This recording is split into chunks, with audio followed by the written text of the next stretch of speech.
วดเด้อเจ้าสบายดีเซิร์นั่งเจ้าซื้อว่าสิทธิพรแม่นบ่อายุจักปีแล้ว8 ปีมื้อนี้มีอาการใดๆมากวดเนาะกูซึ่งเจ็บในท้องมันเจ็บของพ่อเจ็บยืงขึ้นเทิงผิดเจ็บบริเวณใดบริเวณจะหลอกเอิ๊กเจ็บมีอาการเอื้อมส้มแม่นเลยออกมาเนาะเจ้ามักเจ็บเวลาท้องว่างหรือว่าหลังจากกินข้าวอิ่ม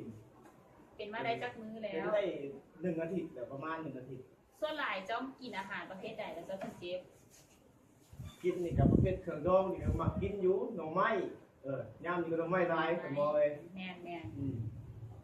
วันนี้เคยเจ็บกระเพาะเป็นประจำบ่กระบอกประจำตัวนี้นะวันนี้เวลาเจ้าเจ็บเจ้าได้กินยาอย่างบ่กินยากับกินจะพวกนี่นะเอ็นตาซินชื่อกินเองซื้อตามร้านกินเองวันนี้เจ้าเคยเกิดอุบัติเหตุนอนโรงหมอบ่เค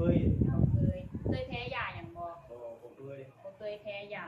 มีพยาธิประจำตัวหรือว่าได้กินยาอย่างเป็นประจำบ่เคยดื่มเหล้าดื่มเบียร์เด้ดื่มอยู่บางครั้งคราวสูบยากับบางครั้งคราววันนี้ในคนในครอบครัวมีคนเคยมีประวัติเป็นพยาธิเกี่ยวกับโรคกระเพาะอาหารหรือว่ามะเร็งกระเพาะอาหารบ่อุ้ยเดี๋ยวค่อยขออนุญาตเอาอาการเด้อเดี๋ยวเราเน็ตปลาหลอดเน็ตเข้าไปข้างในเสื้อเลยเช็คขี้เดี๋ยวขออนุญาตทำการสอน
การที่ว่าปกติน้องกำมาจอดกับ80 เทื่อต่อนาทีตั้งส่ง120 ทับ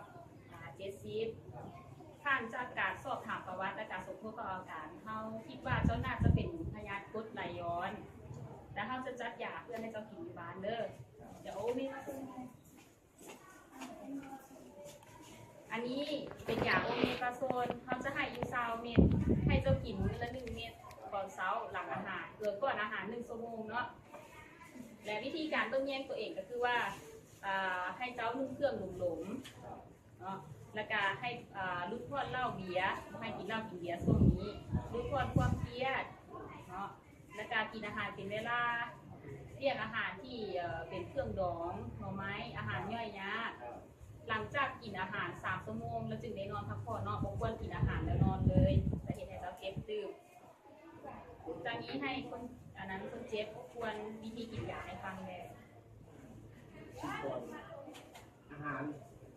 กินมื้อนึงก่อนอาหาร1 ชั่วโมงเขาจะให้คนเจ็บกินอาหารกินยาไปก่อนสัก20 มื้อเนาะถ้ามีอาการผิดปกติอย่างกับจับประกวดคืนได้เด้อ